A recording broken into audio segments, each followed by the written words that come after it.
Hey Squids, it's me Sid. Welcome back to my channel. So it's been a while since I've done a monthly wrap up because, let me fix this real quick, because I am busy. That's really the only reason, is I'm just kind of busy a lot.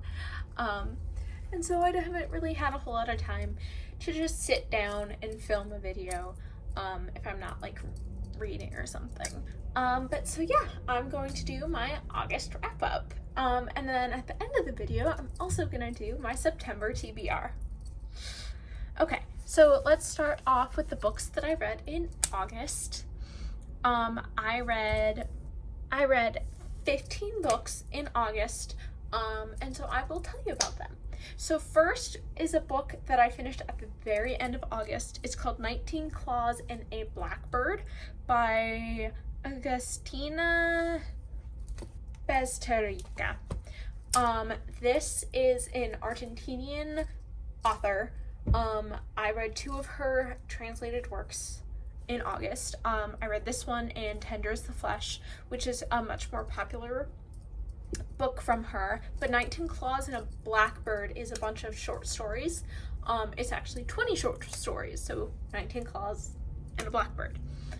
I thought these were, actually liked these short stories a whole lot better than I liked Tender is the Flesh. I actually rated this short story collection 5 stars. So I just thought that I liked them because they were shorter, so they got more to the point. They were quicker. I just liked the messages in them more. They were still very gross and adult and all of that, but I thought that because they were in shorter format, that it sort of helped me to be able to understand them a little bit more. Stop it. Next is Tender is the Flesh by Agustina Bezterrica. This is a novella because it's only 150 pages, I think is how much it was when I read it on my Kindle. I rated this 3 stars. So I really liked the idea of this book. The idea of this book is that there's been a disease that has infected all animals, which I was a little iffy about, because any disease that affects all animal species is going to affect humans too, just by virtue of how our DNA works. But putting that aside, I really did like the idea of, so this book, trigger warning, is about using humans for meat. And I thought it was really interesting because it showed the grief that comes along with that, but it also showed talking about how people adapted, how people didn't adapt, the different things that people were thinking about this change. And I really, really liked it, and discussing people as like objects versus people, I thought was really, really interesting. And then the end of the book had this big twist that I really didn't like. It just felt like it came out of nowhere for the characters and the way that they were set up, and it just made me really disappointed in the way that the book ended. Next, I read The Cabin at the End of the World by Paul Tremblay. I rated this book 4 stars. So what this book is about is about this small family, 2 guys and their little girl who they adopted, and they are vacationing at this cabin. And then 4 people show up to their cabin and are like, hey, you need to sacrifice one of yourselves, one of each other, or the world is gonna end. So I really liked this book because I thought it was a really interesting character study, because I feel like Paul Tremblay picks the characters, makes the characters, and more like puts them in a situation to see how they'll react, which I think is really, really interesting, and it leads to some really, really heartrending situations and things that develop, and stuff like that. I will say the ending, I'm pretty sure, is different than the one in the movie. I did see the movie, which was Knock at the Cabin Door. I do think the ending is different, and I think the ending of The Cabin at the End of the World is much sadder. The reason I think I didn't rate it 5 stars was it was just okay. There were some things that the characters did that I didn't love, and there was also his writing style was kind of weird, because sometimes if the chapter was named 2 people, we got both of their perspectives kind of intermixed, and it was kind of confusing to read. And I wouldn't really call it a horror. I would definitely call it more of like a suspense thriller book. But yeah. Next, I read, it's actually going backwards, but I read Sharp Teeth by Toby Barlow. This was a really, really interesting book, because it's written kind of in verse. So it's not written like a traditional like chapter book or anything, but it reads like a traditional chapter book. It doesn't read like poetry, which I thought was really interesting, because it's definitely written like that, but reading it, for me at least, I didn't get that kind of poetry feel. It just felt like a book. So what this book is about is about this person who gets a job with an animal control company, and he goes around picking up stray dogs. Well, in this city, there's a very big lycanthrope population, and so this specific animal control company that he works for has become involved with the lycanthropes. And so he doesn't know about it, but he keeps getting caught up in the basically gang wars that these lycanthropes are going against.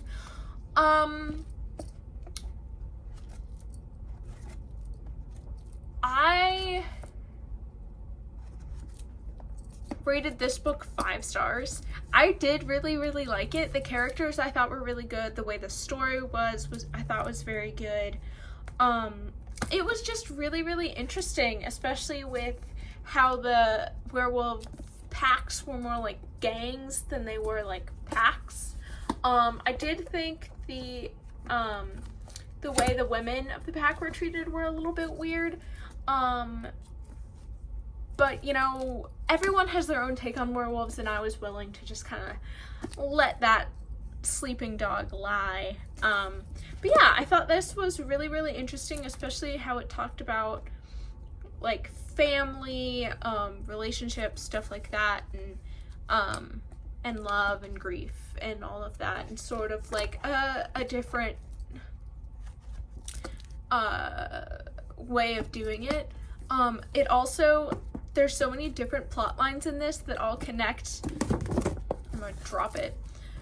That all connect at the very end of the book, in a way that I thought was really, really interesting and really, really well done.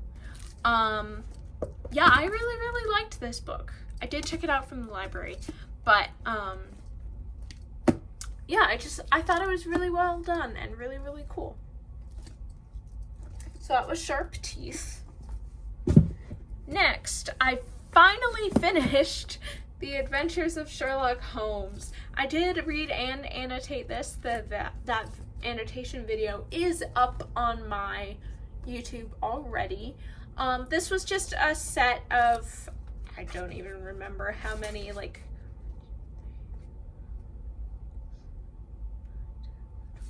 $12 different Sherlock Holmes cases. I thought a lot of them were okay. It was just, the reason I didn't rate this because they were a bunch of short stories, and each was published at a different time.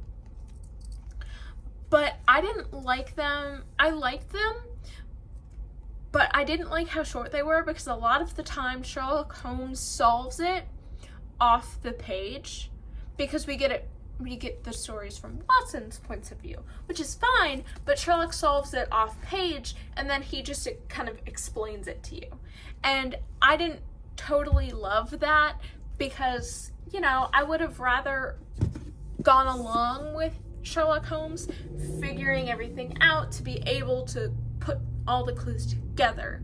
I don't know if that's also an issue with some of his longer form stories, but that was an issue that I found with this. Next, I read Disappearance at Devil's Rock by Paul Tremblay. My dad and I read those two Paul Tremblay books together, basically. I rated this 3 stars. I really didn't enjoy this one. This one is about a young boy who goes missing, a teenage boy who goes missing, and basically his mom and sister and extended family trying to find him. The reason I didn't really like this one is because it really wasn't anything. Like, almost nothing happened in the book. It was basically just the mom and the daughter trying to deal with their grief at the fact that he's gone and they think he's dead. And us finding out what actually happened in the past. But because the way we get the stuff in the past is by his 2 friends telling us. But they've lied before on page.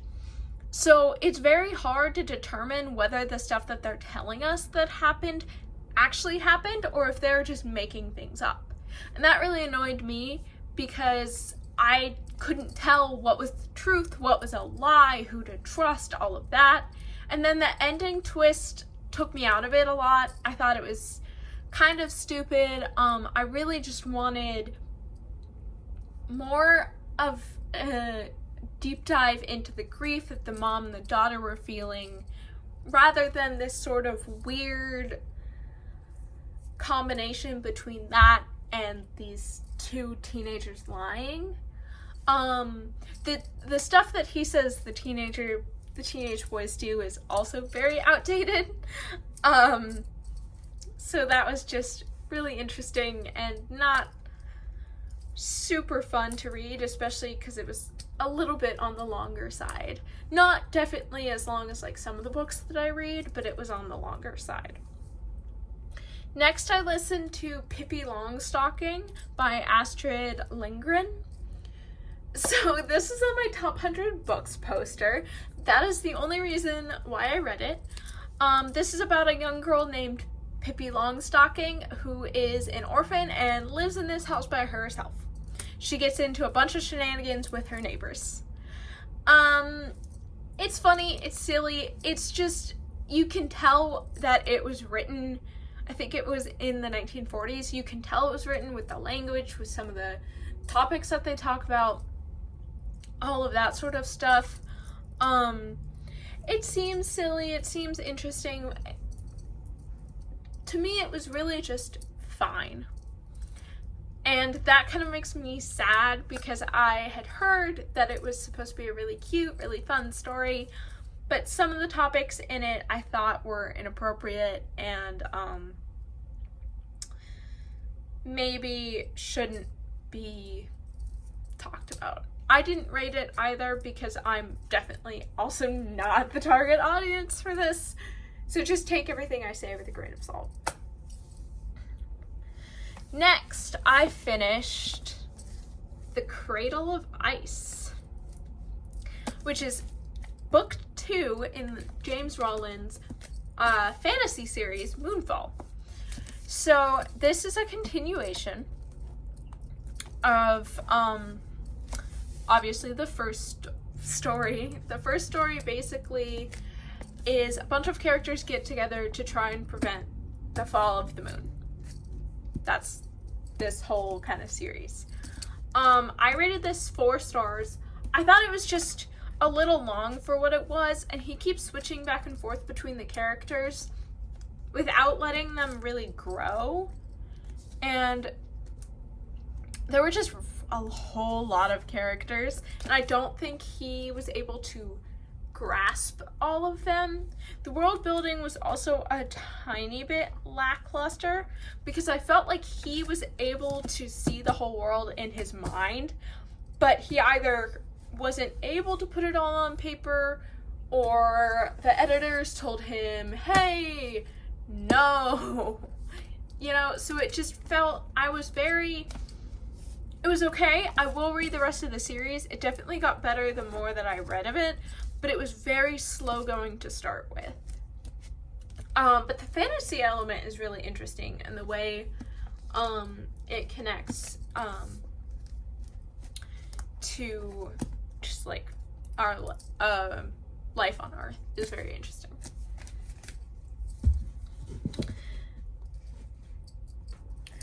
Alright, so next I read A Study in Drowning by Ava Reed, and I rated this 4.5 stars. So I've read a couple books by Ava Reed before and have not been super in love with them. Well, so I didn't like Wolf and the Woodsman, but I really, really loved Juniper Tree. This falls between those two. This is about a young girl in an architecture school,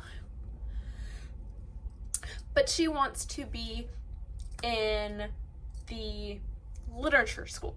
But because she's a girl, that can't really happen.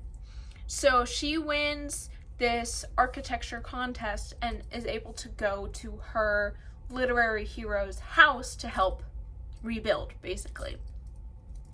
A bunch of shenanigans happen from there. The dark academia vibe was really, really good, and the way that it discussed very, very heavy topics was also, I thought, really, really well done.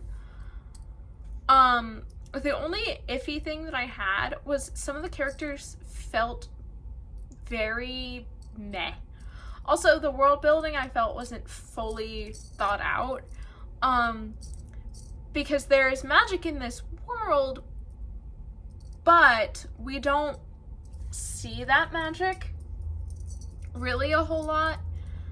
I mean, we see it, but then we have citizens who don't believe in it. We have citizens who really do. But I feel like if there is magic as such that was in A Study in Drowning, we should be able to see it. And we just really don't.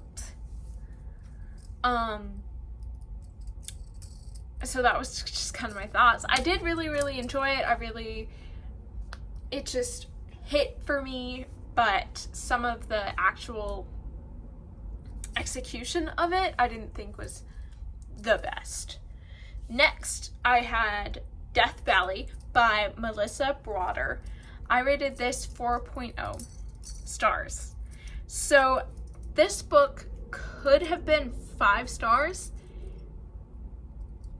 if it didn't have the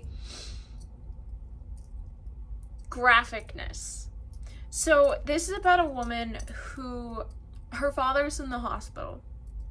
He's almost died several times, and her husband is chronically ill. There's no way to help him. He's just chronically ill. And so she goes kind of on a journey of self-discovery to try and find herself, basically, in the middle of the desert. And she gets lost. That's the whole plot, is her getting back to civilization and finding things out about herself. And I thought it was really, really interesting, especially because it talked about the grief that you feel for people who you know they're going to die, but they haven't died yet. And so I thought that was very, very interesting, and I thought it was very well done. There were just certain points in the novel where she talks a lot, the main character talks a lot about having children, but she never brings up a point for it. Like, she's never brought up, oh, hey, I've wanted children before, or I haven't wanted children. It's just there. And she's also strangely sexual about certain things that made me very uncomfortable. I don't know if that's just a me thing, but yeah, it was, for those parts, it was very much a miss, but the rest of it, I thought, was really good. Next, we have probably the lowest rated book this month. It is actually the lowest rated book this month. It was called Gog Magog. This is by Jeff Noon and Steve Beard. I rated this 2 stars. So I picked this up from my local library because it sounded really interesting. So it was meant to be about these different people who were going on a journey down the river. However, the lore didn't make a whole lot of sense. The main character was overly obsessed with having babies. The world building didn't make any sense. There were different like species of people that didn't make sense. There was a lot of like womb imagery that I was very uncomfortable with, especially because I'm pretty sure those are both men who wrote it. It was also very long. This says it was 352 pages. That's too long. And it's not even, at the end, it leaves us on a cliffhanger because it's not finished. I don't even think the next one is out yet because it was published this year. I will not be reading the next one. If anyone has read this book and loved it and thinks I'm wrong, that's great. You can't convince me to read that. The next one. None of it made sense, and the main character talked so much about being a mother, and I was like, that doesn't make sense for who you are. It was just too much for me. Next, I read The Dead Take the A Train by Cassandra Khaw and Richard Kadri. I rated this 4.0 stars. So I really liked the setup of this book. So this book is about a young woman who deals in magic and getting rid of demons and other magical things that want to do people harm. She is kind of down on her luck. She thinks she's just gonna die young, that sort of thing. And then her old friend comes to visit and her life kind of starts turning around. And I thought that was really, really interesting. And then there's also kind of a parallel plot where this guy who the female main character had broken up with a while ago, he is trying to keep his corporate job, where the corporate place that he works, which is a law firm, basically says they're gonna eat everybody. So he's trying his best to not have that happen. And so it goes basically through with that. I thought it started off very, very strong, but it kind of lost me about halfway through when a bunch of things started happening that didn't make a whole lot of sense. And the end just kind of felt like,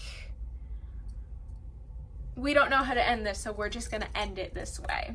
The characters were good, and the writing was really good, and I really wanted to like it, but it just kind of fell flat for me. And then the last 3 books that I read, I'm not really going to talk a whole lot about it, but it was Falling Down, The Pit and the Box, and The Hunted, which were the first 3 books in the Boy in the Iron Box series by Guillermo del Toro and Chuck Hogan. So this is on Amazon. And I was able to access it through my Kindle. So basically this story is about this group of special agent type people, soldier for hire, who their plane crashes and they go to this structure. And the structure has something in it that causes the wolves that are in the woods to stay away. And so basically, the whole series is about them dealing with it. I haven't read all of them. There are 6, but I have recently read the 4th one, and I'm hoping to read 5 and 6 very soon. They're very, very short. The longest, I think, was the first one, which was about 30 pages. So they're really not very long. What I think really happened with this is that it was split up into 6 parts for the purpose of advertising this new thing that Amazon is doing, but it's really meant to just be read all the way through. But yeah, so those are the books that I read this month. Now, for the books. that I want to read in September.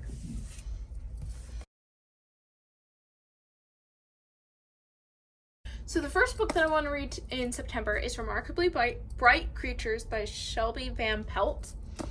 As you can see, I've already started reading it. It is early September, so I don't want to date this video because I know it's not going to come out when I've filmed it. This was recommended to me by one of my coworkers. I found a cheap copy of it hardback. So it's basically about this group of people that are related and around Puget Sound. And this octopus named Marcellus. We do get from the octopus's point of view, which I think is really, really awesome. But yeah, so it's basically there was a death that happened 30 years ago, and now we are starting to figure out what kind of happened. And yes, I've already started reading it. It's very sad. I think if I read it all the rest of it all the way through, I will cry. No matter what, I probably will cry. But so yes, I do want to read and finish Remarkably Bright Creatures. Next, I have an art copy of 888 Love and the Divine Burden of Numbers by Abraham Chang. So I received this a while ago. I just never got a chance to read it. It did come out in May of 2024. So basically, I just want to read it because I have a copy of it, and you know, it was given to me and I feel like I should read it even though it was out in May. Next is a book from St. Martin's Press. I am observing that boycott, so I will not be describing that one. Next, I have Charlotte's Web, which is on my top 100 book poster, which is why it's in here, but it's also just more of a short book to break up the amount of books that I have. I have seen the movie, but I don't think I've ever read the book. Yeah. Next, I have The Last Samurai, which I'm not actually sure what it's about, but it was also on the top 100 books poster, so I got it. It looks chunky, right? Like, it looks really chunky. It's only, I say only, like that isn't also a whole lot of pages, but it's like 530 pages. Yeah, it's 530 pages, which that looks like longer, but regardless, I do want to read that as well. Next, I have an art copy of Trust Issues by Elizabeth McCullough Keenan and Greg Wands. This comes out in January, but I want to get a head start on it because obviously I'm very good about reading my art copies. Then I have another book from St. Martin's Press that I won't talk about. And finally, I have The Bear and the Nightingale, which I have read, and it is a little beat up because the dust jackets never stay on the books that I own. But I've already read this. This will be a reread, but I do have the rest of the series that I want to try and get through. So that's kind of why that's in there. So yeah, those are the books that I want to read in September and all the books that I read in August. All right. Make sure to like, subscribe, and leave a comment. I'll see you guys in the next video. Bye.